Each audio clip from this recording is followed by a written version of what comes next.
성경 말씀은 에스겔 47장 1절로 12절입니다. 그가 나를 데리고 성전문에 이르시니 성전의 앞면이 동쪽을 향하였는데 그 문지방 밑에서 물이 나와 동쪽으로 흐르다가 성전 오른쪽 제단 남쪽으로 흘러내리더라.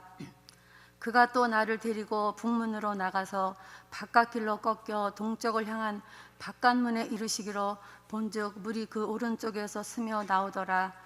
그 사람이 손에 줄을 잡고 동쪽으로 나아가며 천척을 측량한 후에 내게 그 물을 건너게 하시니 물이 발목에 오르더니 다시 천척을 측량하고 내게 물을 건너게 하시니 물이 무릎에 오르고 다시 천척을 측량하고 내게 물을 건너게 하시니 물이 허리에 오르고 다시 천척을 측량하시니 물이 내가 건너지 못할 강이 된지라. 그 물이 가득하여 헤엄칠 만한 물이요 사람이 능히 건너지 못할 강이더라. 그가 내게 이르시되 인자야 내가 이것을 보았느냐 하시고 나를 인도하여 강가로 돌아가게 하시기로 내가 돌아가니 강 좌우편에 나무가 심이 많더라. 그가 내게 이르시되 이 물이 동쪽으로 향하여 흘러 아라바로 내려가서 바다에 이르리니 이 흘러내리는 물로 그 바다의 물이 되살아 나리라. 이 강물이 이르는 곳마다 번성하는 모든 생물이 살고 또 고기가 심이 많으리니 이 물이 흘러 들어가므로 바닷물이 되살아나겠고 이 강이 이르는 각처의 모든 것이 살 것이며 또 이 강가에 어부가 설 것이니 엔게디에서부터 에네글라임까지 금을 치는 곳이 될 것이라. 그 고기가 각기 종류를 따라 큰 바다의 고기같이 심이 많으려니와 그 진펄과 개펄은 되살아나지 못하고 소금 땅이 될 것이며 강 좌우가에는 각종 먹을 과실나무가 자라서 그 잎이 시들지 아니하며 열매가 끊이지 아니하고 달마다 새 열매를 맺으리니 그 물이 성소를 통하여 나옴이라. 그 열매는 먹을 만하고 그 잎사귀는 약 재료가 되리라. 아멘. 역사의 강이 흐르다. 자, 우리 교회는 역사의 강이 흐르다라는 그런 역사 세미나로 창립 92주년 기념 두 번째 시간을 맡게 되겠습니다. 여러분, 세계에서 제일 긴 강이 어떤 강인지 아십니까? 아마 어떤 분은 아마존강, 어떤 분은 미시시피, 아니면 어떤 분은 나일강, 아니면 황하강, 여러 가지 답을 갖고 계실 텐데요. 정답이 하나가 아니더라고요. 왜냐하면 강을 따라서 올라가다 보면 어디서부터 강이 시작되는지 정확하지 않기 때문에 어느 강이 제일 기냐라고 이야기하는 것은 별 큰 의미가 없다고 합니다. 대충 나일강은요, 이집트에 있는 나일강은 약 7,000km 정도 된다고 합니다.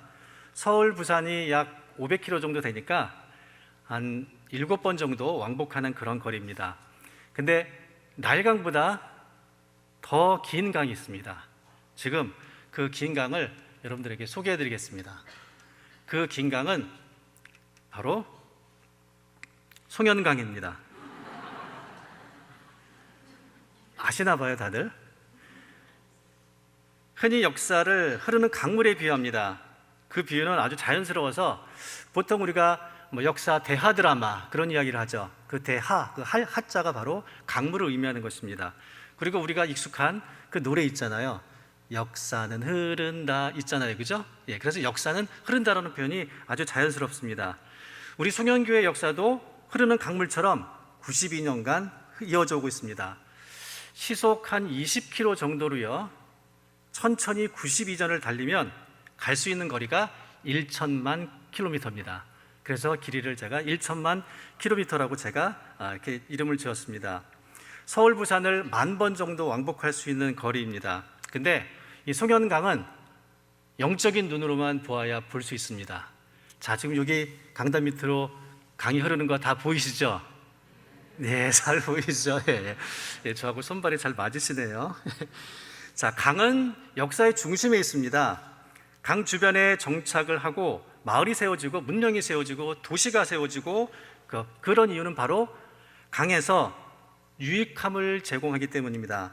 성경에서도 강의 유익함에 대해서 많은 곳에서 나타내고 있는데요, 오늘 본문에서 하나님께서 에스겔 선지자에게 생수의 강에 대한 환상을 보여주시고 이것을 이스라엘 백성에게 들려줌으로써 백성들은 하나님께서 항상 우리와 함께 해주시고 인도해 주실 것이라는 소망과 신앙을 품고 살아갈 힘을 얻게 됩니다.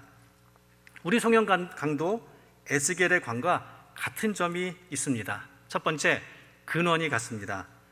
1절을 함께 읽어보면 1절에 이런 말들이 있습니다. 길어서 제가 다 읽진 않겠지만 거기 붉은 글씨 보면 문지방 밑에서 물이 흘러나와 라는 표현이 있습니다. 성전의 문지방 밑에서 물이 흘러나온단 말입니다.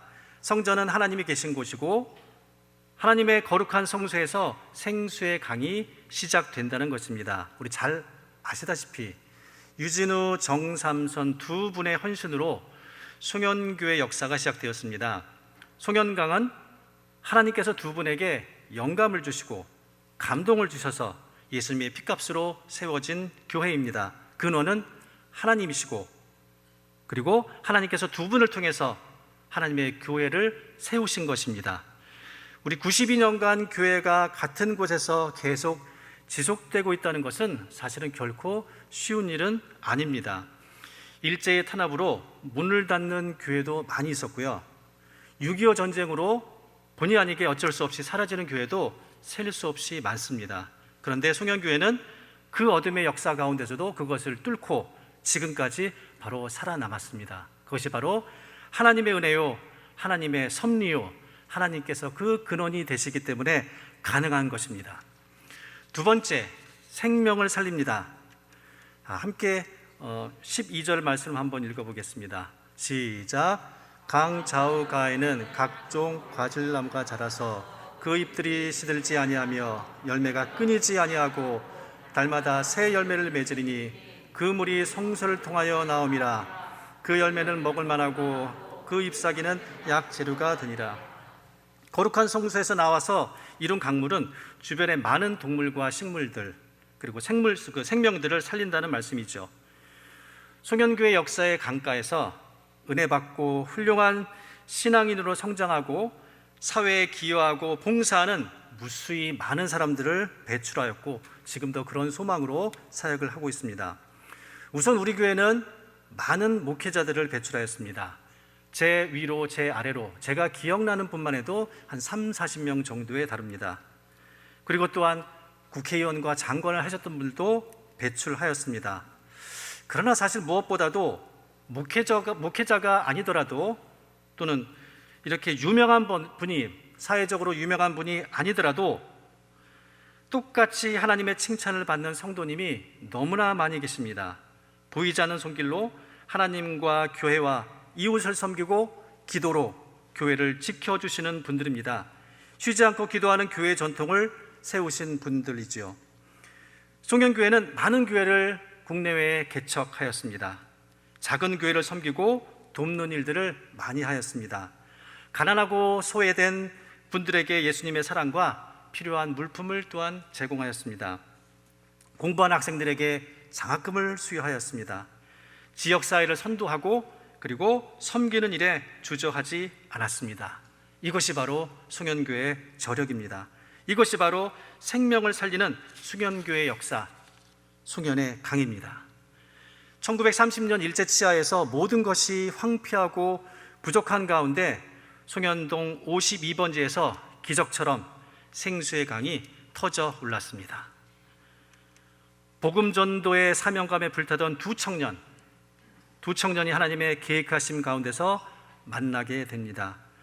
송현교회를 52번지 청년회관에 건립하게 되는데요, 얼마 후에 임대해서 쓰던 청년회관을 매입해서 1차 성전에서 예배를 드리게 됩니다. 그리고 그 후에 6.25 이후에 1955년 이곳 87번지로 자리를 옮겨서 2차 성전을 완공하게 됩니다.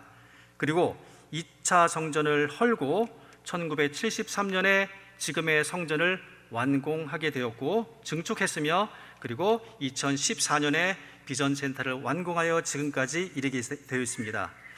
이렇게 유유히 92년간 송현교회에서 흘러가는 가운데 50주년과 60주년을 맞아서 송현교회에서는 송현교회사를 출간하였습니다. 자, 왼쪽에 보이는 것이 50주년 학사고요, 오른쪽이 60주년 교회사입니다. 이 책을 집필한 목적은 교회 역사를 강물에 띄워서 후세들에게 전해주고 싶은 그런 우리 선배님들의 마음일 것입니다. 당시 나름대로 사진과 역사 자료들을 소중히 수집해서 꼭 필요한 한 권의 책으로 집대성하여서 탄생하였습니다. 교회의 역사를 알 수 있는 소중한 자료가 탄생한 것입니다. 그런데 시간이 지나면서 새로운 자료가 발견되기 시작하였고, 그래서 이 시점에서 거꾸로 좀 거슬러 올라가서 그 역사적인 사실을 약간 수정하는 그런 작업을 할 필요성을 느꼈습니다. 60년사 서문에 보면 다음과 같은 글이 있습니다. 이것은 최명철 장로님께서 역사 편찬 위원장을 하셔서 서문을 쓰신 것이라고 생각이 되는데요. 제가 잠깐 읽어보겠습니다. 역사책은 아무리 훌륭한 사가가 기록했다 할지라도 보충되고 수정되어져야 합니다. 자, 중간에 좀 건너뛰어서요. 밑에서 세 번째 줄, 현재 수집한 자료보다 더욱 정확한 자료가 발견된다면 새로운 자료가 인정되어져야 하고 정정할 부분은 정정됨이 마땅하다라고 이렇게 교회사 60주년사의 서문에서 이렇게 밝히고 있습니다. 자, 그러면 새로 발굴된 자료가 있으니까 수정해야 한다라는 그런 필요성을 말씀하신 건데요. 이번에 발굴된 자료 이외에도 혹시라도 더 추가된 자료가 발굴이 된다면 또다시 개정하고 또 수정해야 하는 것은 역사 편찬에서 대단히 자연스러운 일입니다. 아울러서 제가 발표한 후에 좀 부족한 부분들은 담임 목사님께서 또 보충 설명해 주실 것입니다. 그러면 어느 부분에서 수정을 좀 해야 될까요? 자, 교회 역사책에서 보면 195쪽에 60년사의 195쪽입니다. 거기에 1930년 5월에 기독교 송년교회로 개칭했다라는 그런 표현이 있습니다. 3월에 시작해서 5월에 개칭을 했어요. 그러니까 한 석 달 만에 교회 이름을 바꾸었죠. 뭔가 사연이 있을 것이라고 생각하지 않으십니까? 여기에 사연이 있습니다. 두 번째, 초대 담임 목사님 이인범 목사님 부임이라고 되어 있는데요. 여기에서도 또 몇 가지 수정을 해야 될 그런 사항들이 있습니다. 생각해 보면 30년 3월에 교회를 창립했는데 7월에 목사님이 부임하셨다. 그러면 도대체 그 사례비는 누가 드렸을까? 재정이 넉넉했을까? 일제시대, 물론 일제시대 부유한 사람도 많았겠지만 이분들이 조그만 교회를 세우고 새롭게 목사님을 이렇게 초빙을 해서 사례비를 어떻게 해결을 했을까? 그런 궁금증이 좀 생기게 되었습니다. 이게 좀 간단해 보이지만 이 부분에 대한 자료를 수집하면서 대단히 많은 사실을 알게 되었고 그것들을 여러분들과 나누고자 합니다. 좀 길어서 좀 지루할 수도 있는데요.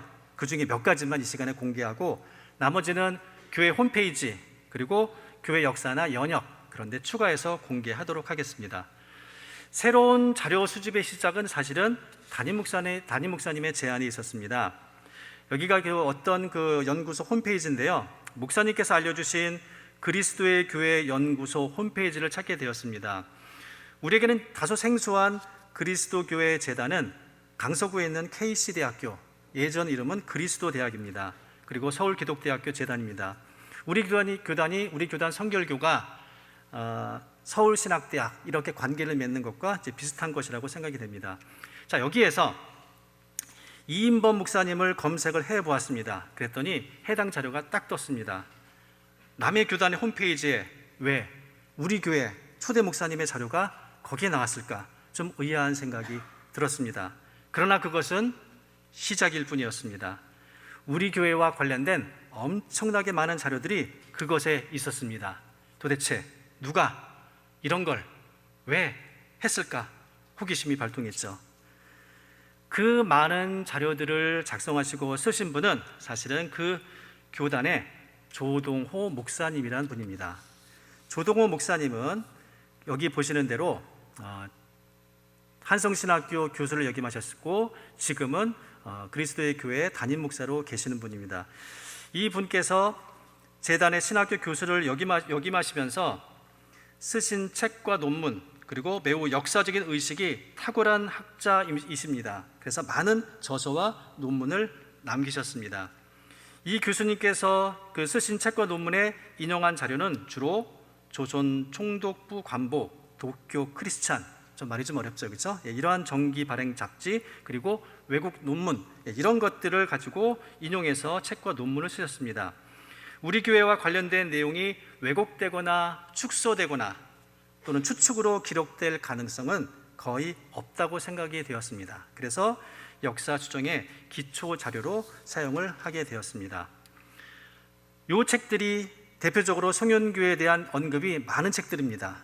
그 중에서 몇 가지 예를 들어보겠습니다. 한국 그리스도의 교회의 역사라는 것이 책 29쪽에 보면 거기 오른쪽 위에 사진에 보면 송현 기독교회 하고서 1936년 3월에 찍은 사진입니다. 분명히 우리 교회 옛날의 모습입니다. 그리고 밑에 보면 송현 기독교회 침례 18명 유치아 선교부 16번째 교회, 이런 식으로 송현 기독교회라는 그런 표현도 여기에 나와 있습니다. 저 위에 있는 저 사진은 우리 교회 역사 사진 전시회에도 사용되었던 그런 사진이기도 합니다. 또 다른 예를 볼까요? 또 다른 예는 조선 총독부 기록으로 본 한국 그리스도인의 교회라는 그런 책에서 나온 것인데요. 정삼선, 유진우라는 이름이 거기에 나옵니다. 그리고 저 밑에 보면 송현이라는 단어도 등장합니다. 또 다른 페이지에 보면 78쪽에 보면 정삼선 전도사에 대한 이야기가 이렇게 한 페이지로 나와서 이렇게 본격적으로 이렇게 구체적으로 언급을 하게 됩니다. 송현 기독교회라는 표현도 나오고요. 그리고 우리가 잘 아는 이인범 목사님에 대한 그런 이야기도 거기에 등장을 합니다. 여기서 한 가지 실마리를 풀 수 있는 그런 것을 발견하게 되었습니다. 그것이 바로 요치야 선교회입니다.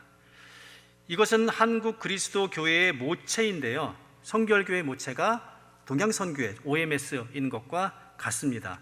그래서 요치야 선교회의 설립과 활동을 좀 더 알아보도록 하겠습니다. 미국의 그리스도교회 소속 커닝햄 선교사가 일본에 세운 선교회로 일본에 있는 많은 선교회 중에서도 큰 규모로 운영되어서 비교적 운영이 잘 되었던 그런 교회로 알려져 있습니다. 그리스도교회는 우리에게는 좀 생소하지만 미국에서 1900년도 정도에 생겨서 미국 서부, 남부 등에서 교세가 제법 큰 그런 교파입니다. 미국 그리스도교회의 선교사 윌리엄 커닝햄이 동양 선교에 관심을 갖고 일본의 요치야 선교회를 설립을 하게 됩니다. 그리고 그곳에서 일본인 교회와 조선인 교회를 운영을 하면서 선교 활동을 하게 됩니다. 재미있는 사실 하나를 발견했는데요. 거기에 김상준, 이인범이라는 이름을 발견하게 되었습니다. 자, 김상준은 우리가 아시다시피 성결교회 설립자, 동양 선교회 설립자라고 이렇게 이야기하고 있는데요. 1907년에 성결교회를 설립한 이후에 그 이후의 그 행적에 대해서는 구체적으로 제가 발견을 못했습니다만 1931년에서 32년에 일본으로 건너가서 요치야 선교회에서 지원하고 있는 그런 교회에서 담임 목사 활동을 하셨다고 기록이 되어 있습니다. 우리 교회 초대 목사님이신 이인범 목사님도 마찬가지로 김상준 목사님에게 성서훈련원에서 성경을 배웠다라는 그런 기록이 있습니다. 어쨌든 이 요치야 선교회는 한국 선교에 관심을 갖게 되었습니다. 그래서 한국에 선교회를 세우고 성낙소 목사님이라는 분을 대표 책임자로 세우게 됩니다. 그리고 그 이후에 두 번째 책임자가 우리가 익숙한 이인범 목사님이십니다. 한국 요치야 선교회는 서울, 평양, 그리고 인천 등의 여러 교회를 많이 세웠습니다.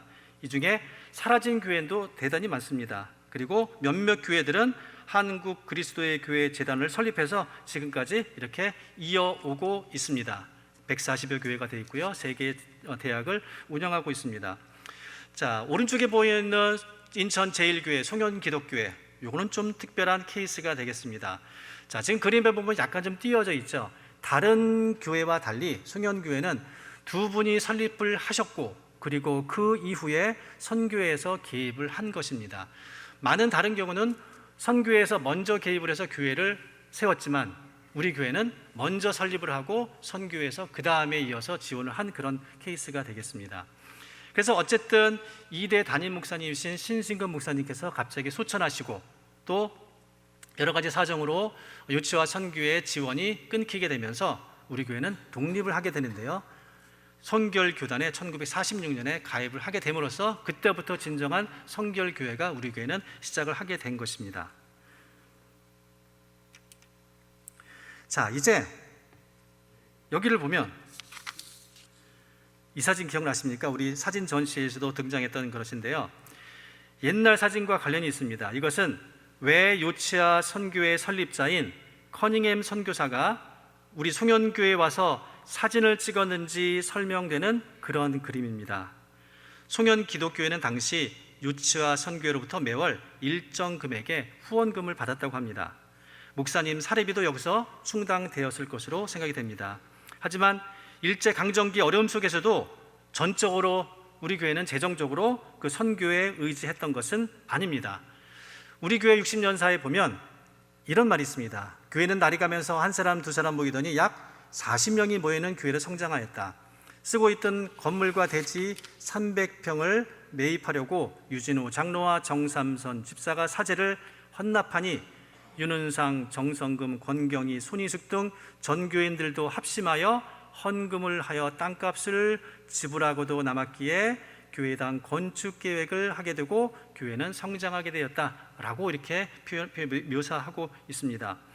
조동호 목사님, 아까 말씀드린 그 조동호 목사님의 그 저서에서도 송현교회 건축비 일부만 지원하였다라는 그런 표현이 있습니다. 그래서 우리 교회는 요치아 선교회 지원을 받은 것은 맞지만 전적으로 거기에 의존하지 않고 독립적으로 무언가를 해보려는 그런 노력들을 많이 했었다. 그리고 성도들의 헌신이 어느 교회보다도 더 많이 있었다라는 그렇게 이야기를 정리할 수 있을 것입니다.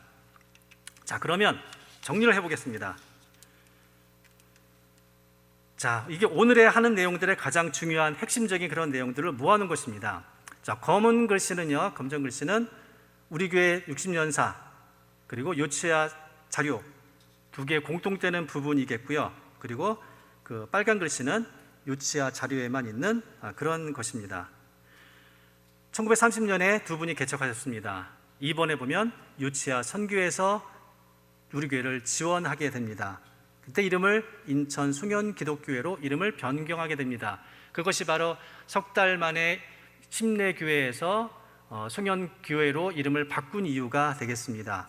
그리고 3번에 보면 성낙수 목사님, 요치아 교회의 책임자라고 하십니다.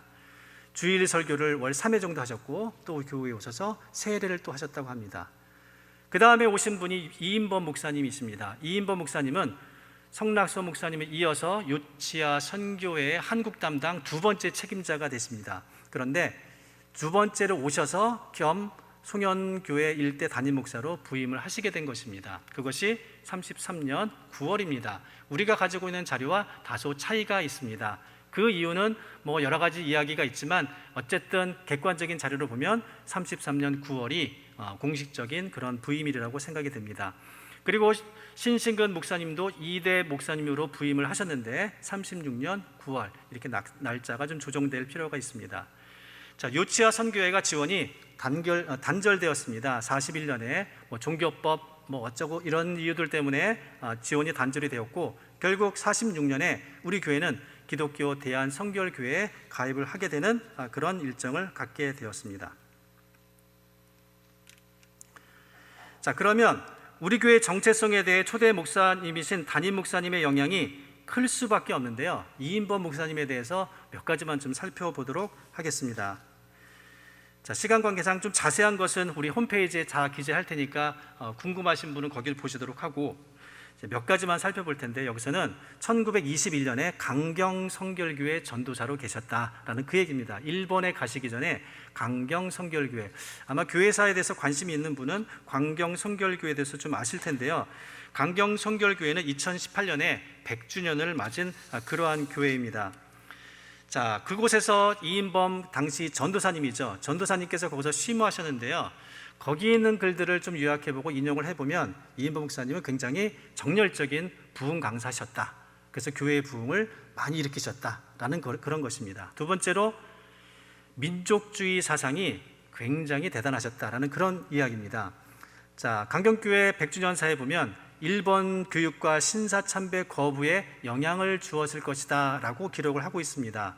거기에 윤판석 어린이 사건, 김복희 선생 사건, 우리는 사실 잘 모르는 사건인데 그 동네에서는 굉장히 유명한 사건이라고 하더라고요.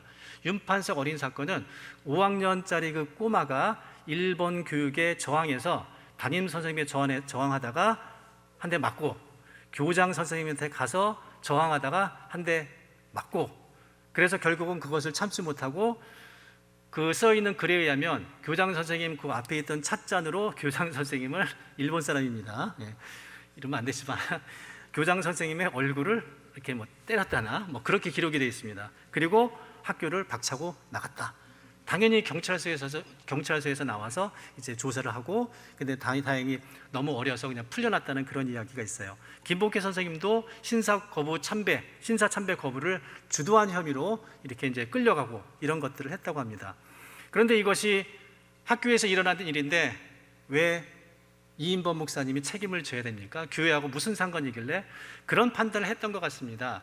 이 두 사람 말고도 사실은 더 많은 그런 그 일제에 굴복하는 그런 그 활동들을 많이 했던 사람들이 있는데, 이런 사람들의 영향을 주었을 것이다. 누가?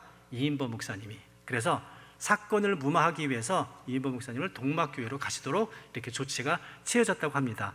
어쨌든 이러한 강렬한 민족주의 사상을 가진 그런 분이셨습니다. 세 번째로 한옥교회당 건축을 한 그런 목사님이십니다. 우리 이 그림에서 보면 한옥교회 아마 보신 적이 있을 텐데요, 남녀가 갈라져 있고 가운데가 흰 천으로 가려져 있어서 남녀를 이렇게 분리하고 예배드리는 그런 교회였던 것입니다.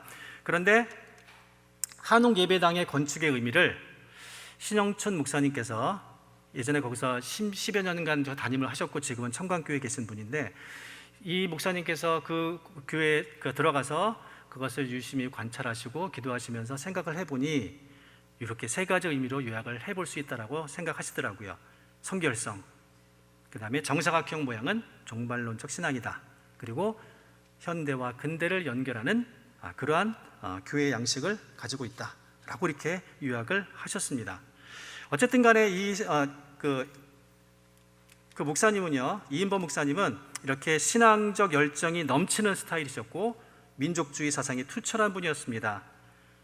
그러니까 이인범 목사님이 여기서도 이렇게 큰 이런 사상을 가지고 나중에 우리 교회에 오셔서 사역을 하시게 되었는데, 우리 교회 초기 성도들에게도 같은 영향력을 미쳤을 것이라고 충분히 쉽게 이해할 수 있을 것입니다.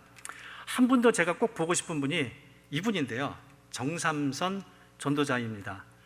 자, 이분은 두 번째 줄에 볼게요. 전기사업차 인천에 내려가 있던 동안 송현 기독교회를 창립하여 1934년에 교회의 힘만으로 전기시설을 갖춘 예배당을 건축하였습니다. 그리고 그 밑에 보니까 금곡동에도 기독교회를 개척하였습니다. 자, 그리고 밑에서 세 번째 줄에 보면 1938년에 시작된 성서훈련원을 인천에서 서울까지 74km 거리를 자전거를 타고 매일 출석하여 졸업을 하였습니다. 라는 그런 표현이 나옵니다. 이건 역시 우리의 기록이 아니라 그 조동호 목사님의 책에서 그대로 옮겨온 것입니다. 하나님께서 주신 달란트를 충분히 활용해서 전기시설이 되어 있는 최신식 교회 시설을, 그런 교회 건물을 만드신 분입니다. 그리고 신앙적인 열정 또한 대단하셨고요. 이런 분들이 우리 교회의 설립자이시고 그 정신은 알게 모르게 지금까지 우리에게 흘러오고 있다고 생각이 됩니다. 이런 송현교회의 성도님들 자랑스럽지 않으십니까? 우리가 바로 이러한 교회에 다니고 있습니다. 만난 적도 없고 얼굴은 사진으로만 흐릿흐릿한 사진으로만 뵙긴 했지만 그 정신과 그 신앙은 면면이 우리에게 흘러오고 있는 것입니다. 왜냐하면 역사의 강이기 때문에 그렇습니다. 저도 강물 한 줄기입니다. 제 앞에서 저의 물줄기를 이끌어 주신 분들도 계십니다. 많은 분들이 계시지만 고등학교 때 저를 이끌어 주신 김승환 장로님, 저의 앞에 물줄기이십니다. 우리 김승환 물줄기님 감사합니다. 이 자리를 빌어서 감사를 드립니다. 저의 초등학교 때, 중학교 때, 고등학교 때, 그리고 청년 때 저를 이끌어 주신 많은 그런 물줄기들이 계신데, 그 물줄기들님 덕분에 제가 이렇게 교회에서 사역을 하게 됩니다.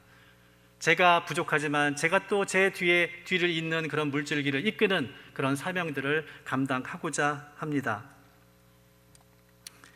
자, 이제 이야기가 거의 마무리되었습니다. 많은 이야기들이 있는데 그것은 홈페이지에 탑재하기로 했었죠. 오늘 공부한 거 몇 가지만, 4가지만 우리 다 알고 집에 돌아가시면 좋을 것 같아요. 요거 다 맞추시면 상품을 선착순으로 드릴 텐데 뭐를 선착순으로 드리냐? 뭐 가장 먼저 맞추시는 분은 일단은 저 올개는 가져가시고요. 그 다음에 저기 카메라도 좋으네요. 지금 목사님 찍으시는 핸드폰인가요? 핸드폰 가져가시고 그 다음에 이제 피아노도 드릴게요. 네, 피아노도 가져가시면 되겠습니다. 자, 첫 번째 문제입니다. 설립자 두 분을 바르게 짝지은 것은 정삼선, 주진우, 성낙수, 이인범, 유진우, 정삼선. 자, 정답은 하나, 둘, 셋. 3번이죠, 그렇죠? 유진우, 정삼선 다 맞추셨네. 너무 쉬웠나요? 정삼선, 주진우. 여기서 좀 웃을 줄 알았는데 아무도 안 웃으시네요. 예, 주진우는 아시는 분은 아는 그런 유명한 사람이긴 한데요. 예. 자, 두 번째, 설립 초기에 송영교회를 지원했던 선교회는 1번 요기요 선교회, 2번 요치아 선교회. 이렇게 잘 아세요? 1번이 입에 착착 붙지 않으세요? 요기요 선교회. 저는 1번인 줄 알았어요. 자, 정답은 몇 번? 2번. 요치아 선교회입니다. 일본에서 세워졌고 한국에 선교를 하기 위해서 또 나왔던 그런 선교회였던 것입니다. 자, 초대 담임 목사님은 이종범 아닌가요? 이종범, 이것도 역시 입에 착착 붙는데. 예.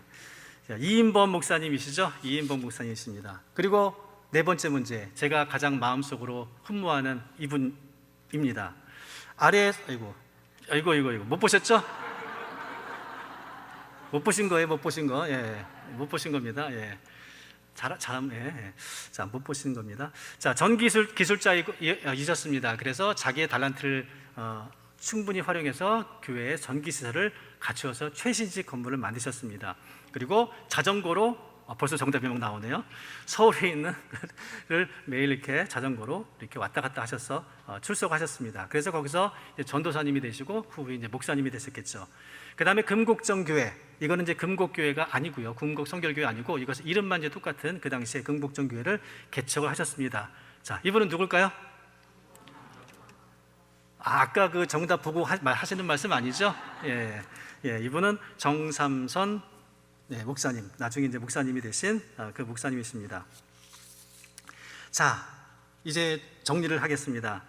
자, 송영교회는 두 분의 헌신으로 송영교회가 설립하고 부흥하였습니다. 2대 두 번째 교회에서 황성주 목사님께서 현대적 교회를 구축하시고 성장을 주도하셨습니다. 장자천 목사님 때에는 교육하고 봉사하고 선교하는 교회를 추구해 오셨습니다. 조광성 목사님께서는 기도와 말씀 중심의 영적 성장을 강조하셨습니다. 이제 100주년 이후를 준비해야 합니다. 새롭게 리모델링하는 과정에 있습니다. 이것은 가상도입니다. 실제 이렇게 나올지 안 나올지는 모르겠습니다만 앞으로 20년, 30년 후에도 교회 건물만 남는 그런 교회가 되지 않기를 간절히 기도합니다. 새로운 리모델링된 교회에서 그 교회 건물에도 역시 지금까지 흘러왔던 생수의 강이 넘쳐 흘러서 그 은혜의 강물에서 많은 영혼과 생명이 소생하는 그런 역사가 있기를 간절히 소망합니다. 기도하겠습니다.